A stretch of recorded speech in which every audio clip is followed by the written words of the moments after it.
वट सावित्री व्रत हिंदू धर्म में विवाहित महिलाओं का अत्यंत पवित्र व्रत माना जाता है। यह व्रत पति की लंबी आयु, सुखी वैवाहिक जीवन और परिवार की समृद्धि के लिए रखा जाता है। इस दिन महिलाएं बरगद वट के वृक्ष की पूजा करती हैं, क्योंकि बरगद का वृक्ष दीर्घायु और अखंड सौभाग्य का प्रतीक माना जाता है। इस व्रत में माता सावित्री के पतिव्रत साहस और भक्ति का स्मरण किया जाता है, जिन्होंने अपने पति वट सावित्री व्रत की पौराणिक कथा। बहुत समय पहले मद्र देश में अश्वपति नाम के एक प्रतापी राजा राज्य करते थे। उनके राज्य में सुख शांति थी, लेकिन राजा और उनकी रानी अत्यंत दुखी थे क्योंकि उनकी कोई संतान नहीं थी। राजा अश्वपति ने संतान प्राप्ति के लिए वर्षों तक माता सावित्री की कठोर तपस्या की। वे प्रतिदिन हवन करते और देवी की आराधना करते थे।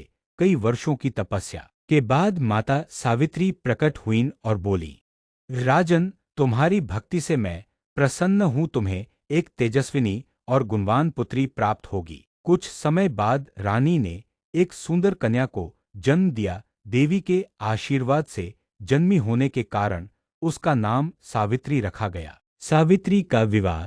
सावित्री बड़ी होकर अत्यंत सुंदर, बुद्धिमान और तेजस्वी बनी। जब उनके विवाह का समय आया, तब राजा अश्वपति ने योग्य वर की खोज शुरू की, लेकिन कोई भी वर सावित्री के योग्य नहीं लगा। तब राजा ने सावित्री से कहा कि वे स्वयं अपने लिए वर चुन लें। सावित्री वन और विभिन्न राज्यों में भ्रमण करती हुई एक आश्रम पहुंची, जहां उन्होंने सत्यवान नामक राजकुमार को देखा। सत्यवान बहुत ही गुणवान, धर्मात्मा, सत्यवादी और माता पिता की सेवा करने वाले थे।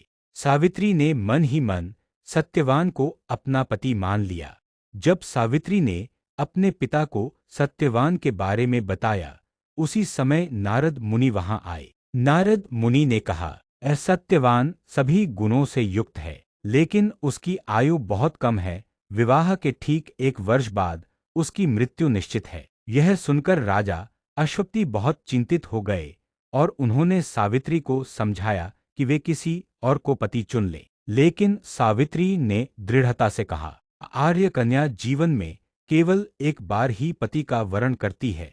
मैंने सत्यवान को मन से अपना पति मान लिया है।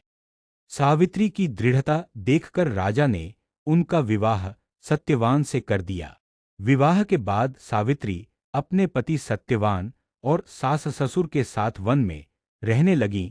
वे अपने अंधे सास ससुर की सेवा करती और सदैव धर्म का पालन करती थीं। धीरे धीरे वह दिन निकट आने लगा जिसकी भविष्यवाणी नारद मुनि ने की थी। सावित्री ने उस दिन से 3 दिन पहले कठोर उपवास और तपस्या शुरू कर दी। वे निराहार रहकर भगवान की आराधना करने लगी।